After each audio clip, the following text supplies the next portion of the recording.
संदेहों की सुरक्षा होनी चाहिए। हमारे साथ इस वक्त जुड़ रहे हैं अमितोष पारिक, प्रवक्ता वीएचपी, रविंदर सचदेव, विदेश मामलों की जानकार, colonel retired Shailendra Singh, defence expert, Haji Nazim Khan, प्रवक्ता पीस पार्टी, तपस नाहा, सलाहकार इस्कॉन बांग्लादेश।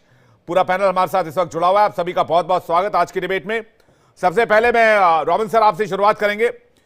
वहां के जो रिटायर्ड आर्मी पर्सनल्स हैं वो सड़क पर उतरकर वॉर मॉन्गरिंग करते हुए सुने जा सकते हैं सर, और बीएनपी भी इसमें मुलव्वस है और वो क्लियरली कह रहे हैं कि हम 16 करोड़ 18 करोड़ लोग हैं। हमने जिस दिन भारत पर हमला कर दिया उस दिन भारत को पता चल जाएगा कि बांग्लादेश क्या चीज है। ये इस तरह की वॉर मॉन्गरिंग से बांग्लादेश हासिल क्या करना चाहता है और वहां के हालात किस रास्ते पर जा रहे हैं सर? एब्सोल्युटली राइट, बहुत वरिंग है। एब्सोल्युटली ये एक तो ओवरऑल इंडिकेट करता है कि बांग्लादेश के अंदर वाइडर पब्लिक ओपिनियन भारत के खिलाफ बन चुका है या बन रहा है। एटलीस्ट जो ज्यादा वोकल हैं, हो सकता है बहुत लोग हो एंटी इंडिया नहीं है, बट जो लोग हैं एंटी इंडिया वो बहुत वोकल हो रहे हैं और उनकी सारी स्टेटमेंट्स को हाई विजिबिलिटी मिल रही है। तो बांग्लादेश में ये फंडामेंटल हमारी प्रॉब्लम है, let's be honest there. But इसमें जो हमें जिस तरह देखना चाहिए, दो तीन बातें आप जो कह रहे थे। एक, आई थिंक हमारा बिग पिक्चर ऑब्जेक्टिव होना चाहिए कि बांग्लादेश अगला पाकिस्तान ना बन जाए हमारे लिए, राइट, मल्टीपल वेज में। अब उस चीज को हैंडल करने के लिए मेरे ख्याल से एक अप्रोच जो हमें इंडिया को लेनी चाहिए, एब्सोल्युटली। देखिए पाकिस्तान में क्या हुआ, पाकिस्तान में हम कहते हैं कि सिविल गवर्नमेंट है, सरकार गवर्नमेंट से गवर्नमेंट डील करेगी, पर करता धरता सारा आर्मी है, हम आर्मी से बात नहीं करते, व्हाटएवर। बांग्लादेश में हमें मेरे ख्याल से इमीडिएटली हमें बांग्लादेश आर्मी के साथ बात करनी चाहिए और उसको सेंसिबिलिटीज समझानी चाहिए, क्योंकि फंडामेंटली लॉ एंड ऑर्डर की इशू है या उसके अलावा बहुत सारी और इश्यूज है। बट बांग्लादेश इंडिया रिलेशंस के बारे में बात है और जो भी सरकार हो, सिविल गवर्नमेंट जो भी करे देखते हैं उसे आगे। बट ये ना हो कि बांग्लादेश एक ऐसी रास्ता पे चल जाए जहां पाकिस्तान बन गया है वो, और वहां की मिलिट्री टोटल बैक कर रही है अपनी कट्टरपंथियों को। इसलिए हमें बांग्लादेश की मिलिट्री को एब्सोल्युटली, यस, कम्युनिकेशन कुछ हो भी रही होगी, उसे हमें ज्यादा करना चाहिए। That's one. सेकेंडली, हम कह रहे हैं war mongering by Bangla, Dhaka etcetera. हमें यह भी ध्यान देना चाहिए हमारे यहां भी वॉर मॉन्गरिंग नहीं तो गुस्सा है और जायज है, बट हमें ये गुस्से को आई थिंक देखना चाहिए। हमारी सरकार जो करे सो करे, हमारी पब्लिक जो करे सो करे, बट शायद हमें, क्योंकि ये मिरर इमेज है, आप और हम जो यहां कह रहे हैं वो बांग्लादेश में बैठ के वो कह रहे हैं कि इंडिया में लोग वॉर मॉन्गरिंग कर रहे हैं, फॉर एग्जाम्पल, राइट। तो एनीवे, वो एक और चीज हमें करनी चाहिए, माइनॉरिटीज में केवल हिंदूज ही नहीं, क्रिश्चियंस भी हैं। ट्रंप जो इलेक्शन जीत के आए हैं, इसका बहुत बड़ा सपोर्ट बेस है इवेंजेलिकल क्रिश्चियंस, और उनको बोला ये ओपन चेक है, तुम मेरे को जब आकर के मिलो किसी इशू को लेकर के। हमें हाईलाइट करना चाहिए और ये बात हाईलाइट होनी चाहिए दुनिया में, खास करके ट्रंप की नजरों तक ये बात पहुंचे कि बांग्लादेश और क्रिश्चियन लीडर्स इन अमेरिका की नजरों में पहुंचे, मैं ये कहता हूं, ताकि वो ट्रंप को बोले हमारे क्रिश्चियंस हर्ट हो रहे हैं, वहां पे कुछ करो, ट्रंप जल्दी एक्ट कर सकता है। तो ये कुछ 3-4 चीजें हैं। And lastly I will say, I mean I will be on this, Sheikh Hasina अभी तक कोई स्टेटमेंट्स नहीं दे रही थी इंडिया से।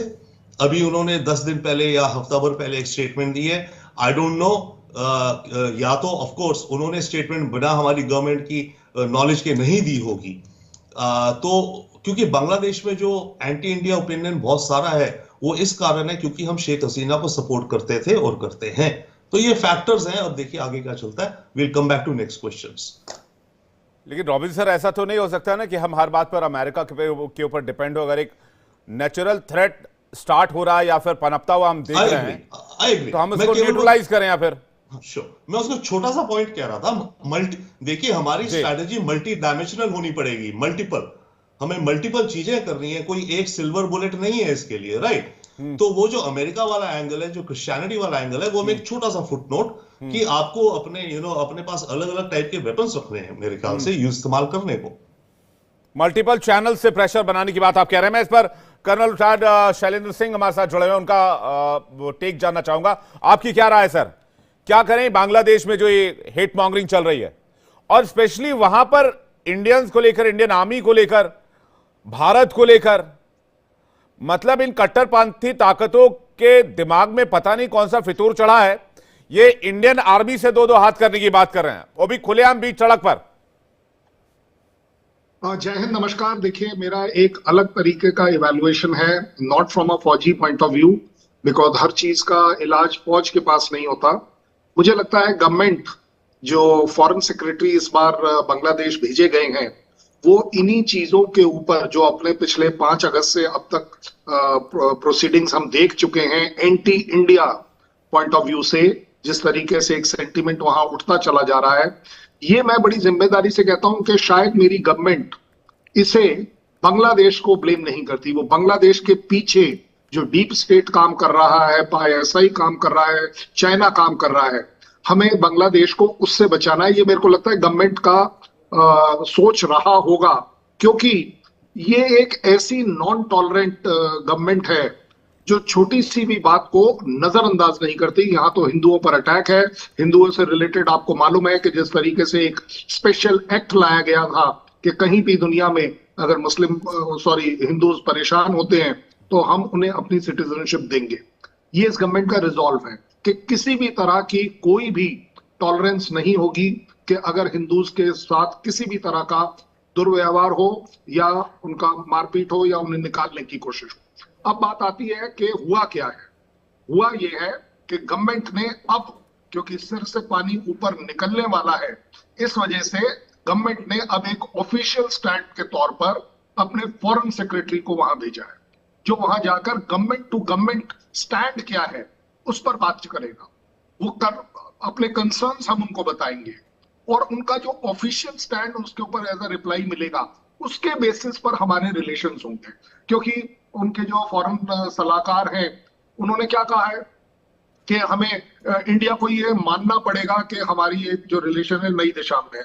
हम नई दिशा की तरफ काम कर रहे हैं। हमारा फॉरेन सेक्रेटरी आपसे दिशा पूछने आया है, आपके साथ दिशा डिसाइड करने आया है कि आप किस तरफ चलना चाहते हैं। आईएसआई के रास्ते पर चलना है, पाकिस्तान के रास्ते पे चलना है, सीरिया के रास्ते पे चलना है, आप कौन सा रास्ता लेना चाहते हैं देख लीजिए। अगर आज आपका रास्ता पिछले 70 साल को नजरअंदाज करता है तो एक अलग बात है, बट अपने आप में ये आपको मुश्किल होगी, क्योंकि जिस तरीके के डिपेंडेंसी आपकी हमारी कंट्री पर है, मैं ये अहंकार के तौर पर नहीं बोल रहा, लेकिन जिस तरीके का डिपेंडेंसी आपकी हमारे इंडिया के ऊपर है, आपके पास ऑल्टरनेट क्रिएट करते करते सालों साल, दसियों साल लग जाएंगे। अगर आपको पाकिस्तान और चाइना किसी तरह से सपोर्ट कर भी देगा, बी रेस्ट एश्योर्ड कि ये वो दो रिलायबल पार्टनर कभी नहीं बन सकते जो अपने खुद की कंट्री में रिलायबल नहीं प्रूव हो पाए। विवेक नहीं, लेकिन मैं एक बात नहीं समझ पा रहा हूं कि भाई आप वहां जिस तरह के हालात हैं उसको लेकर हम बार बार डिप्लोमेटिक चैनल्स की ओर जाने की कोशिश कर रहे हैं, लेकिन आप लोगों को लगता है, आप लोग सभी पढ़े लिखे, बुद्धिमान, समझदार, बहुत अनुभवी व्यक्ति हैं, मुझसे बहुत ज्यादा अनुभव आप लोगों के पास, चाहे वो डिप्लोमेटिक चैनल्स के मामले में हो, चाहे वो सैन्य एक्शंस के मामले में हो, लेकिन वहां जो कुछ हो रहा है, गवर्नमेंट का किसी भी तरह का एक्शन प्लान पहले जरूरी है। मैं कहता हूं, अप्रिशिएट करता हूं मैच्योरिटी गवर्नमेंट की कि हमने टॉलरेंस रखी है और अब हम एक ऑफिशियल स्टैंड उनका मांग रहे हैं, और उस ऑफिशियल स्टैंड को मांगने के लिए डिप्लोमेटिक चैनल ही सिर्फ खुला होता है, पॉलिटिकल चैनल उसके बाद और उसके ऊपर के लेवल पर आता है। अगर ये टॉक सक्सेसफुल होती है, हमारा फॉरेन सेक्रेटरी एक अच्छा मैसेज लेकर आता है, कंट्रोल्ड चीजें होनी शुरू हो जाती हैं, तो उसमें पॉलिटिकल इंटरफेरेंस की जरूरत नहीं है। आप लोगों के एक्सपेक्टेशन सर बहुत हाई हैं, प्लीज मुझे माफ कीजिएगा, लेकिन सॉरी टू से दैट आप लोग एक्सपेक्टेशन बहुत लगा के रखे हैं बांग्लादेश से। मुझे जीरो एक्सपेक्टेशन है वहां के लोगों से, वहां की सरकार से और वहां के कट्टरपंथी ताकतों से जो इस वक्त वहां के गवर्नमेंट में हावी है। Sir sorry to say that sir, आपकी बात, आपको हमारी बात हो सकता है आप मेरी बात से इत्तेफाक ना रखें, लेकिन मुझे जीरो एक्सपेक्टेंसी है और जो कुछ हो रहा है वो ठीक नहीं हो रहा है, मेरा ये मानना है। मैं, आप कुछ कहना चाह रहे हैं कर्नल शैलेंद्र इस पे? मैं फिर अमितोष पारिक और तपस नाहा के पास जा रहा हूं। मेरे को 10 सेकंड दीजिए। मैं सिर्फ ये कहना चाह रहा हूं कि जो चीजें अखबारों में, मीडिया में कवर करी जाती हैं, those are the indicators of that country, लेकिन उस कंट्री को एक ऑफिशियल जवाब हमारे सो कॉल्ड सेक्रेटरी को देना है, फॉरेन सेक्रेटरी को, जिसके बेसिस पर ब्रास ट्रैक्स के ऊपर डिसीजन हमारी कंट्री करेगी कि हमारे हित में क्या है, हमारे हिंदुओं के हित में क्या है। ठीक है, अल्पसंख्यकों के हित में क्या है, इसका मैसेजिंग बहुत जरूरी है। मैं अमितोष पारिक का रुख करूं, लेकिन उससे पहले तपस कुमार नाहा के पास जा रहा हूं। तपस, चूंकि आप हिंदी थोड़ा कम समझते हैं या धीरे धीरे समझते हैं, मैं आपसे सवाल थोड़ा स्लो पूछूंगा। भारत के विदेश सचिव के दौरे से क्या बांग्लादेश में कोई फर्क आएगा? क्या इस दौरे की चर्चा है वहां पर, इस पर बात की जा रही है? देखिए, आज इंडिया विक्रम मिस्त्री में बांग्लादेश से आ रहा है। मैं समझता हूँ there will be no any difference the position of the Hindus, क्योंकि बांग्लादेश में हिंदू पर जो हमला है ना, आज नहीं है उसका हमला है, बहुत पुराना है, बहुत पहला हुआ तो हो। पिछले सरकार ये हमला किया था। पिछले 16 साल में शेख हसीना के काल में बहुत हमला हुए। शेख हसीना कुछ नहीं किया और भारत सरकार भी कुछ नहीं किया, लेकिन क्यों? भारत सरकार भी कुछ नहीं किया, लेकिन क्यों? बांग्लादेश सरकार मतलब खालेदा जिया भी गवर्नमेंट में और शेख हसीना के गवर्नमेंट के पालन किया था, लालन करता है, ब्रॉडअप करता है, तुषण करता है खुद भारत सरकार के इसी के ना देख 16 years we are suffering from very torturing। Bharat सरकार के इसी ना देखना एक नाटक किया था। I think it's my personal opinion. और अगर भारत में आंदोलन होगा तो बांग्लादेश में आंदोलन होगा, तो इधर हिंदू को क्या फायदा होगा? भारत जो आंदोलन होगा इधर भी होगा, हिंदू को मार खाएगा, मार नहीं देगा, नेवर। भारत यहाँ से बिजनेस करते भी आएगा। आई थिंक भारत यहाँ $18 बिलियन का कारोबार करता है, while बांग्लादेश में ओनली 2 बिलियन। सो फर्क स्पष्ट है। मैं समझता है इधर हिंदुদের फायदे के लिए कुछ नहीं, ओनली बिजनेस, कुछ नहीं होगा, ओनली बिजनेस। और हम इतनी बात ना करता है, एक्शन चाहता है। इतनी बात ना करते हुए एक्शन चाहता है, एक्शन देखते चाहे क्या एक्शन होगा।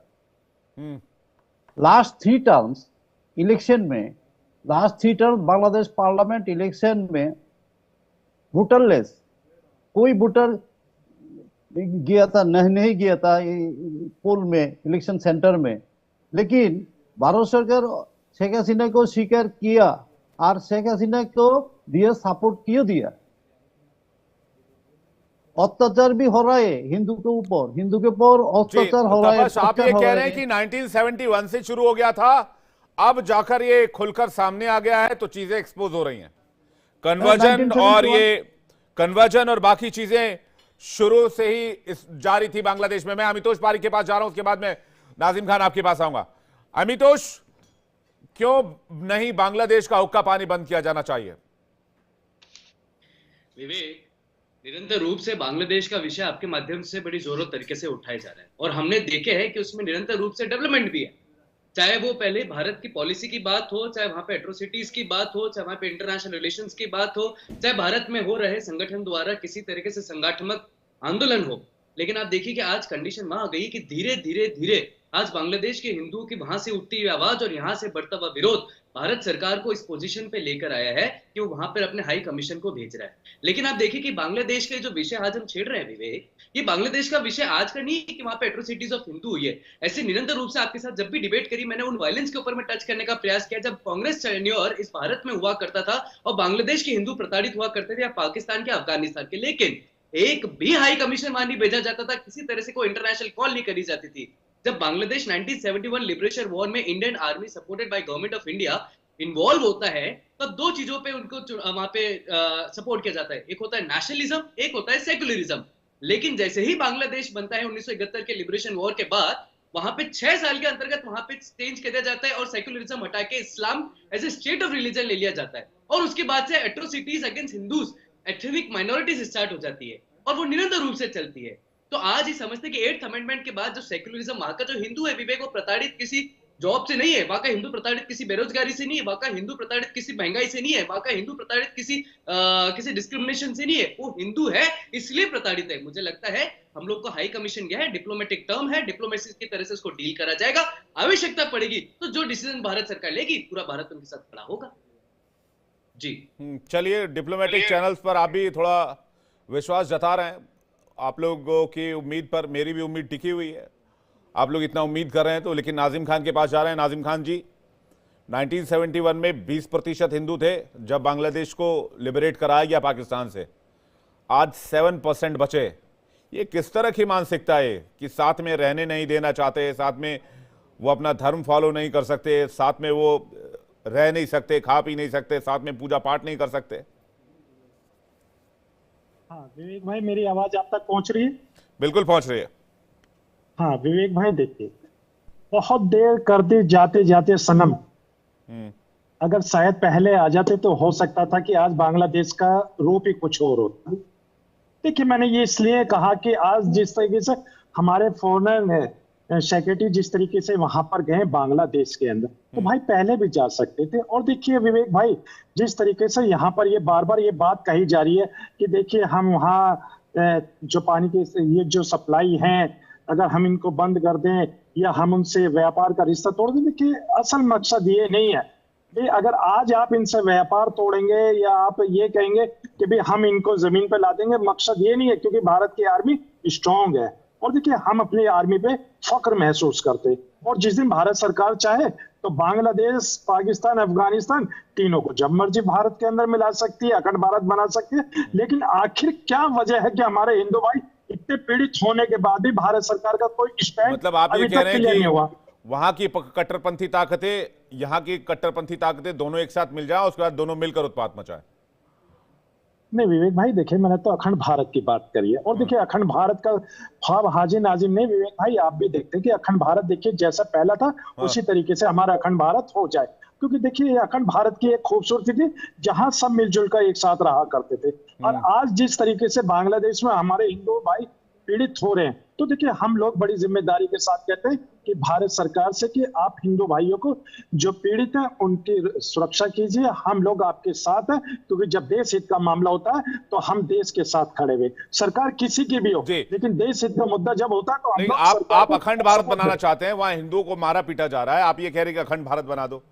आप अमितोष आपको कुछ कहना चाह रहे हैं, लेकिन मुझे एक बात बताइए, जो अखंड भारत की बात आप कह रहे हैं, क्या ये प्रैक्टिकली पॉसिबल है? हाँ विवेक भाई, बिल्कुल प्रैक्टिकल या कुछ भी बोलना है, मतलब आप आके कुछ भी बोल रहे हैं? नहीं विवेक भाई, देखिए बड़ी जिम्मेदारी के साथ आपके नेशनल टेलीविजन पे कह रहा हूँ। देखिए हम लोग चाहते हैं कि भारत का